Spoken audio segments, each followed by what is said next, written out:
এরাও শত্রু, মুখোশের আড়ালে। এই যে জায়গায় কেটেছে তো রক্ত বন্ধ হবে না, তাই তো ব্লিড করে করে মরে যাবে। কি কথা বলছো? কি কথা বলছো? আমি তো হাতে শিরা কাটিনি, আমি তো অনেক উপরে কেটেছি। তোমার যা হয়েছে তাতে দুটো স্টিচ দিলেই সব ঠিক হয়ে যাবে, কিন্তু তবুও আমি তোমাকে এখানে রাখবো ফর অবজারভেশন 2 দিনের জন্য। ওকে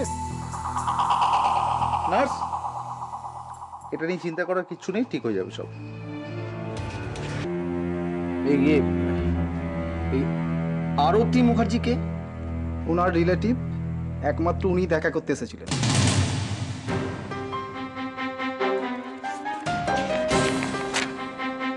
গতকাল এসেছিলেন? হ্যাঁ, এসে 1 মিনিট থেকে চলে গেলেন।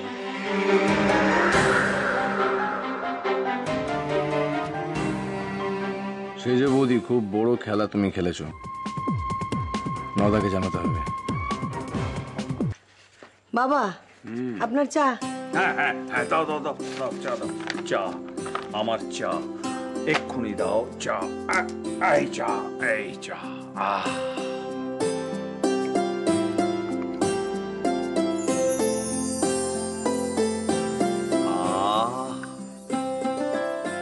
প্রাণটা যেন জুড়লো, যেন একেবারে অমৃত।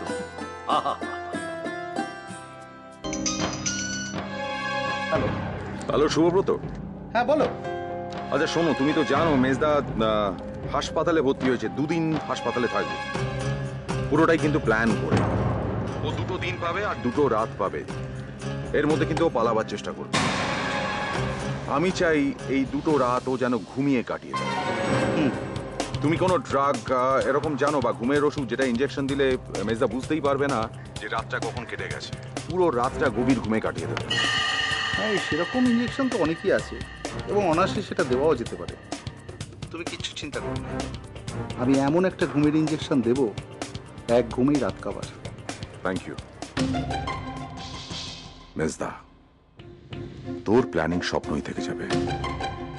যখন তোর ঘুম ভাঙবে তখন দেখবি হাসপাতালে নয়, আবার জেলখানায় ফিরে গেছিস। অমিত ঠাকুরপো, তুমি এসে গেছো, আমার এত টেনশন হচ্ছে। কিসের টেনশন? সব ঠিক আছে, মেজদা খুব ভালো আছে, কিচ্ছু হয়নি। হ্যাঁ, এই তো আমরা হাসপাতাল থেকে আসছি, কিচ্ছু হয়নি বৌদি, সত্যি বলছি। একটুখানি কেটেছে, 2টা স্টিচ পড়েছে। বৌদি, এটা পুরোটা মেজার নাটক গো, আমাদেরকে ব্ল্যাকমেল করার জন্য, যাতে আমরা ওকে বেশি করে জেরা না করতে পারি, যাতে জাজ সাহেব ওকে বেশি কড়া সাজা না দিতে পারে, এই ভয় যে ও সুইসাইড করে ফেলবে। তুমি প্লিজ কেঁদো না, পুরোটা নাটক। আর শোনো, আমি যখন আসছি তখন দেখি মেজদা হাসপাতালের বেডে শুয়ে আছে, বুঝেছ?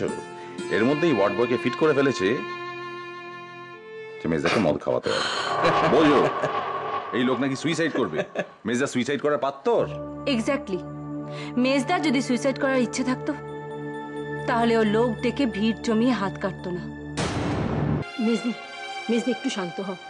এতে তোমার কি দোষ? তুমি আর চোখের জল ফেলো না।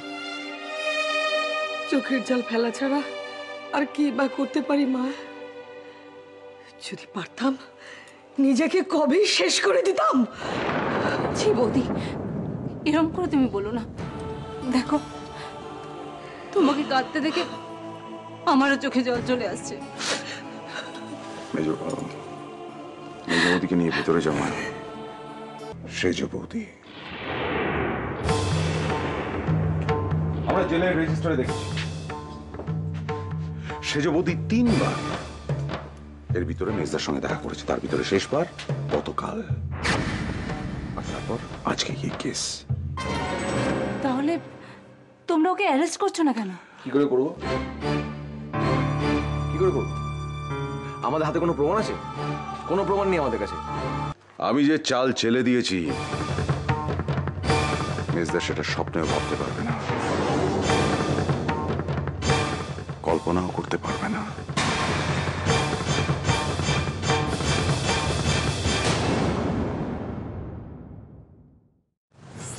এরাও শত্রু, মুখোশের আড়ালে।